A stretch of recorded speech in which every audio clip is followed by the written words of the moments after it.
Il est bon pour cela de se rappeler toutes les fois où la démocratie a été bafouée durant ces derniers mois. Dès le 20 novembre 2012, après la manifestation du 17 novembre, manifestation spontanée, qui avait rassemblé plus de 200 000 personnes dans toute la France, François Hollande, qui clôturait alors le congrès des maires, reconnaissait aux élus la liberté de conscience quant à la célébration de mariage entre personnes de même sexe. Cette déclaration déclenchait aussitôt un tollé de la part du lobby LGBT, qui était reçu quasiment dans l'heure par le président sommé de revenir sur cette déclaration. Mais je vous le demande, est-ce ça la démocratie?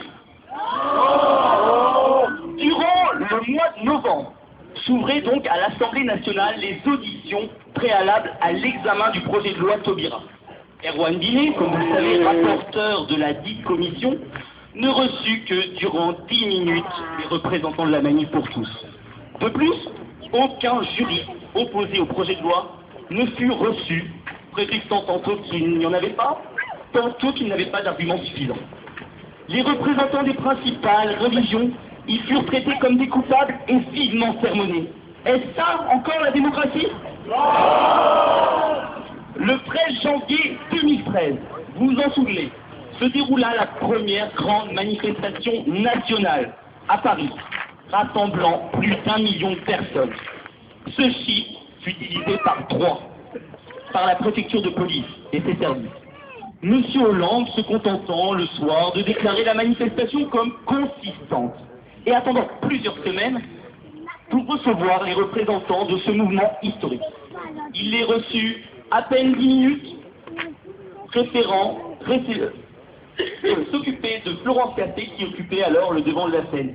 Est-ce ça la démocratie? 10 minutes. Le 2 février, nous étions plusieurs centaines de milliers de Français manifestés devant toutes les préfectures de France, en présence de nombreux élus. La participation fut massive aussi en Outre-mer. Nous étions environ 1500 à Blois, accompagnés d'une cinquantaine d'élus. Pas un mot du gouvernement pour lequel cela n'avait pas existé. Est-ce ça la démocratie? Dans les semaines qui suivirent, plus de 700 000 pétitions papier furent signées pour la saisine du Conseil économique, social et environnemental. Ce fut un record historique, dépassant de plus de 200 le seuil requis. Dans notre département, ce sont près de 4000 pétitions qui furent signées. Après avoir pris ses ordres auprès du Premier ministre, M. Delevoye, président du CESE, déclara la pétition irrecevable, n'hésitant pas pour cela à inventer des dispositions ne figurant pas dans la loi, tout en reconnaissant, toutefois, que les conditions de forme et de nombre étaient remplies. Mais est-ce ça la démocratie? Lors du vote de la loi à l'Assemblée nationale, toute liberté de conscience fut refusée aux députés socialistes, alors que certains manifestaient pourtant leur opposition au projet. Dans un pays démocratique, sur un sujet imposant un changement de civilisation, vous le savez, c'est ce qu'a dit Madame Taubira, est-il normal d'imposer des consignes à nos parlementaires? L'article 1 fut voté, Timini, le samedi matin du 2 février, dans un hémicycle invisible et en concomitant en partie aux règles du vote par procuration. Est-ce ça la démocratie? Sous de faux prétextes sécuritaires, par la suite, afin de cacher un motif politique, la préfecture de police, vous en souvenez, a interdit les Champs-Élysées aux centaines de milliers de manifestants qui se préparaient à venir à Paris. Elle accordait la place à un parcours inadapté à l'ampleur de la manifestation. Et en n'hésitant pas à annoncer une participation, comme on l'avait pu lire dans les médias, en baisse à seulement 100 000 personnes. Cette intervention injustifiée témoignait véritablement d'une décision politique afin de nous empêcher d'utiliser notre droit de manifester. Mais sommes-nous encore en démocratie? Non. Cette manifestation, vous le savez, beaucoup d'entre vous y étaient, fut un succès historique et constitue certainement la plus importante des 30 dernières années. Le chiffre de 1 400 000 annoncé a été repris par de nombreux médias, pourtant pas toujours de notre côté. Cette fois, les chiffres officiellement annoncés par les pouvoirs publics sont encore une fois très diminués, 300 000. Nous étions 300 000. À tel point que beaucoup de Français refusent même à y croire, même lorsqu'ils ne sont pas de notre côté. La vidéo enregistrée par l'hélicoptère de la DCRI, excusez-moi, n'a jamais pu être visionnée. Sommes-nous en démocratie? Non. Cette belle démonstration de mobilisation fut entachée par le débordement, non pas le débordement des manifestants, mais le débordement des forces de l'ordre, qui n'hésitèrent pas à gazer des familles entières, femmes, enfants, vieillards, manifestant pourtant en toute légalité. On s'en souvient à Foch, par exemple. Seul le sang-froid admirable de l'ensemble des manifestants et du service d'ordre de la manif pour tous ont pu éviter de graves conséquences et des dégâts.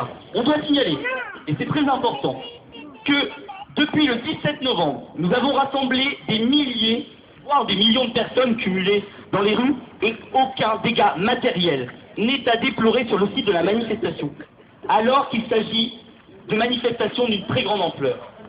Le soir même, le 24 mars au soir, silence radio, et pas plus que les jours suivants, aucun communiqué du gouvernement, ni du président Hollande, qui refuse même de recevoir une délégation du mouvement. Une fois de plus, ce sont des centaines de milliers de Français qui sont ignorés et méprisés. Est-ce ça la démocratie? Non. Le texte voté à l'Assemblée nationale arrive donc au Sénat, vous vous en souvenez, et le rapporteur du projet de loi au Sénat, Jean-Pierre Michel, refusera catégoriquement de recevoir les représentants de la manif pour tous, les accusant même de la pire des homophobies. Nous serions homophobes, ce qui lui vaut d'ailleurs d'être poursuivi actuellement pour diffamation. L'apothéose de tout ceci consiste bien entendu dans le vote accéléré de la loi il y a quelques jours, à main levée, en présence d'un tiers seulement des Sénats. Le matin même, pourtant, un sondage BVA révélait que les Français étaient à 55% opposés au projet de loi. Cela n'a pas empêché le gouvernement de bousculer le calendrier parlementaire et de décider dans la foulée de faire revenir le texte en deuxième lecture devant l'Assemblée nationale, et cela dès ce lundi, hier, alors qu'il était initialement prévu un mois et demi plus tard. Le but, vous le savez, est clairement de faire voter cette loi en force, en passant par-dessus les désirs des Français et à tenter de nous court-circuiter.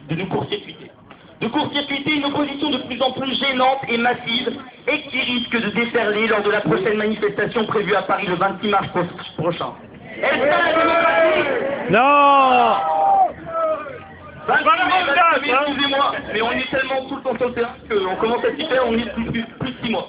Ces dénis démocratiques continuent à s'accentuer, et hier encore, on a très peu entendu dans les médias, on a très peu entendu parler de cela dans les médias, mais 70 jeunes qui manifestaient pacifiquement lors d'un sitting devant l'Assemblée nationale furent mis en garde à vue pendant près de 20 heures tels des casseurs.